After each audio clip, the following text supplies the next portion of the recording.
అనగనగా ఒక అడవిలో ఒక కోతి ఉండేది. అది చాలా అల్లరి కోతి. అది ఒకరోజు మామిడి చెట్టు ఎక్కింది. అప్పుడే వస్తున్న కుందేలు కోతిని చూసి, నాకు ఒక మామిడి పండు ఇవ్వు అంది. నేను ఇవ్వను అంది కోతి. అప్పుడు కుందేలు ఆకలితోటే వెళ్ళిపోయింది. అంతలో ఒక తోడేలు అటుగా వచ్చింది. కోతి దాన్ని చూసి బెదిరి నేలమీద పరుగెత్తటం మొదలుపెట్టింది. తోడేలు దాని వెంటపడి తరిమి చివరికి దాన్ని చేజిక్కించుకున్నది.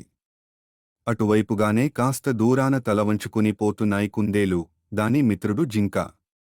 అవి చూశాయి తోడేలు కోతిని ఎత్తుకుపోవడం. రెండూ కోతిని కాపాడాలి.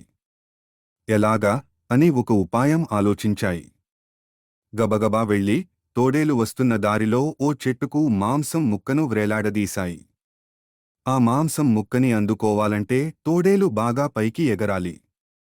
కోతిని లాక్కొస్తున్న తోడేలుకు చెట్టు నుండి వ్రేలాడుతున్న మాంసం ముక్క కనపడగానే నోరూరింది.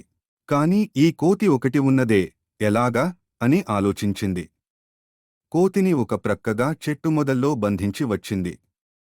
మాంసం ముక్కను అందుకొనటం కోసం ఎగరబోయింది. అయితే ఆ చెట్టు క్రింద ఉన్నది పెద్ద గుంత. కుందేలు, జింక ఆ గుంత కనబడకుండా దానిమీద ఆకులు, చెత్తా కప్పి ఉంచాయి. మాంసం ముక్క కోసం ఎగిరిన తోడేలు నేరుగా ఆ గుంతలోకే పడిపోయింది. కుందేలు, జింక వెళ్లి కోతిని విడిపించాయి.